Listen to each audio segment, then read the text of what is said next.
Hello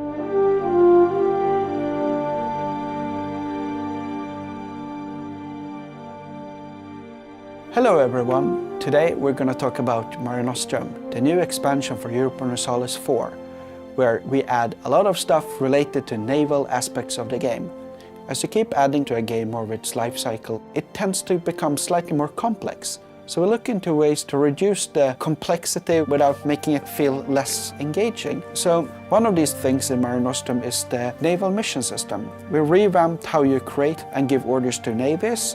Like you can give a blockade order to a fleet and it will split up and put the ships at various sea zones all by itself, keeping the blockade as efficient as possible. Why have we done this? Well, you've all played large empires. It's kind of hard to micromanagement everything at the same time, and it's not really what you want to do. You want to play as the king or as the queen or as the president of your nation, not as every single sea captain.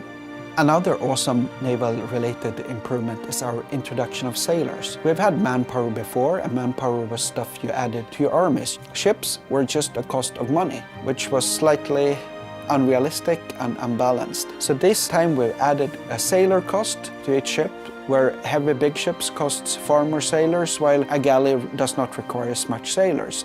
This means that we can balance stuff so that you need to have a large coastline, a lot of naval tradition to give you more sailors. And we also introduced other aspects related to this, like allowing the Berber nations to raid for slaves, which they can use on their galleys. We've also introduced the concept of pressing sailors while occupying enemy territory to get the sailors from those things. And we also completely rebalanced how the naval combat works.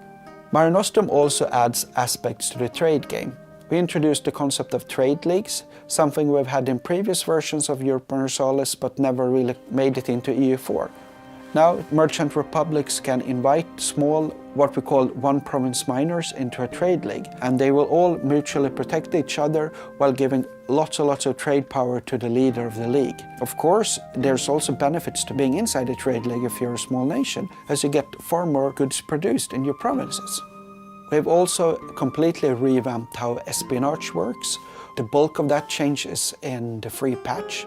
Now, instead of just sending a diplomat and having a random chance on if you're going to be successful or not, now you're building up spy networks in other nations, and you can actually reduce other nations' spy networks in your nation. And you do actions that are instantaneous and you get your rewards as they go. We also added quite a lot of new cool spy actions, like you can steal maps from other nations, you can try to increase the corruption of their government, and really play havoc with your rivals. In the free accompanying patch to Mare Nostrum, we've done quite a lot of map changes.